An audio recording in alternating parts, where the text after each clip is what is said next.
आप देख रहे हैं सी न्यूज भारत और मैं हूं आपके साथ ज्योति अरोड़ा। अयोध्या मिल्कीपुर तहसील के विभिन्न गांवों से होकर बहने वाली तमसा नदी के रौद्र रूप से अमावा सूफी गांव टापू बनकर रह गया है। अमावा सूफी गांव को जोड़ने वाली अमावा सूफी सुधारपुर मार्ग पर बना पुल पानी में लापता सा हो गया है। पुल के ऊपर 4 फुट पानी बह रहा है, जबकि रामनगर चौराहे से अमावा सूफी को जोड़ने वाले मार्ग पर 2 से 3 फुट पानी भरा हुआ है। दर्जनों की संख्या में घर में पानी घुस गया है और हजारों एकड़ खड़ी फसल जलमग्न हो गई है। सबसे बड़ी समस्या बेजुबान जानवरों के चारे पानी को लेकर खड़ी हो गई है और बड़ी संख्या में ग्रामीण अपने पशुओं के साथ गांव के आने जाने वाले खड़ंजे के ऊपर अपना आश्रय के लिए मजबूर हैं और वहीं अब अपना ठिकाना बना चुके हैं। गांव में एक ओर जहां पानी घुस जाने से महामारी फैलने का खतरा हो गया है, वहीं दूसरी ओर गांव में लगाए गए आधा दर्जन से अधिक इंडिया मार्क 2 हैंडपंप पानी में डूब गए हैं और लोग दूषित पानी पीने को मजबूर हो रहे हैं। इस सब समस्या की जड़ मिल्कीपुर तहसील के राजा का पुरवा और कीनीपुर के वह मछुआरे हैं जिनके ऊपर प्रशासन का कोई भय और दबाव नहीं है। इन मछुआरों ने तमसा नदी में बांध बनाकर नदी के बहाव को रोक दिया, जिसके कारण निचले इलाकों में ये समस्या विकराल रूप धारण करती जा रही है। एक और जहां हजारों एकड़ खड़ी फसल जलमग्न हो गई है और किसानों की कमर टूट गई है, वहीं दूसरी ओर बड़े बड़े हवाई दावे करने वाले प्रशासन की पोल खुलकर सामने आ गई है। प्रशासन के दावों पर अगर विश्वास किया जाए तो अमावा सूफी गांव उनके मुंह पर एक तमाचा जैसा है।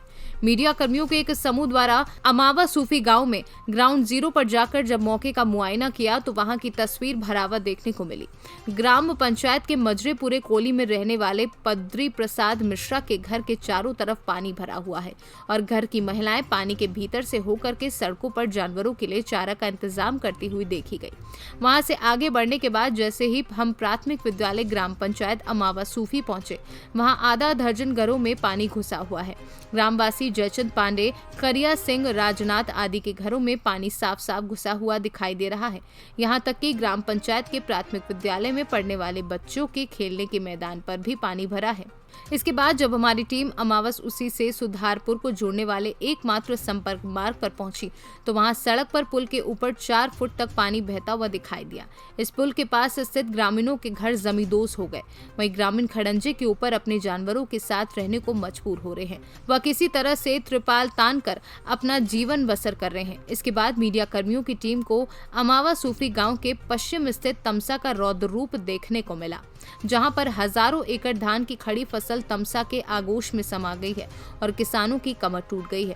अमावा सूफी ग्राम पंचायत के किसानों से जब हमने बात की तो उनका कहना था कि अब हमारे बच्चों के सपने को पूरा करने के लिए हमारे पास कोई चारा नहीं बचा है। इसके बाद जब हमारी टीम अमावा सूफी गांव से रामनगर चौराहे की ओर आने वाली सड़क पर गई तो वहां का दृश्य और भी दिल को झंझोर देने वाला था। वहां अपने पैंट को निकालकर लोग पानी में घुसकर आने जाने को विवश दिखाई दिए। यहाँ आधा दर्जन घरों में पानी घुस चुका है, जबकि रामनगर गांव में रहने वाले सरप्रसाद, मंगरू, मुनेश्वर, फागू लाल आदि के घर पानी से चारों तरफ से घिर चुके हैं। अमावा सूफी के प्रधान प्रतिनिधि संतोष कुमार मिश्रा से जब हमने बात की तो उनका कहना था कि शासन और प्रशासन में गुहार लगाने के बाद भी इस मामले में प्रशासन का रवैया सहयोगात्मक नहीं दिखाई पड़ रहा है। आज बड़ी संख्या में ग्रामीण तमसा का पानी कटवाने के लिए सड़क पर उतरे हैं और राजा का पुरवा कोशिहुनीपुर गांव में जाकर के तमसा के बहते पानी को रोककर बनाए गए बांध को हटाने के साथ बहाव को सही करवाने का प्रयास किया, जिस पर मछुआरों द्वारा आमादा फौजदारी होने की स्थिति बन गई। सबसे बड़ी विडंबना यह है कि एक और जहां तहसील प्रशासन का रवैया आम जनमानस के लिए किसी भी कीमत पर सहयोगजनक नहीं है, वहीं लग्जरी गाड़ियों में सड़क पर फर्राटा भरने वाले जनप्रतिनिधियों को गाँव में जाकर हालचाल लेने का मौका तक नहीं मिल रहा है। जनता के दुख दर्द के ये नुमाइंदे केवल हवा में तीर चलाते हुए दिखाई पड़ रहे हैं।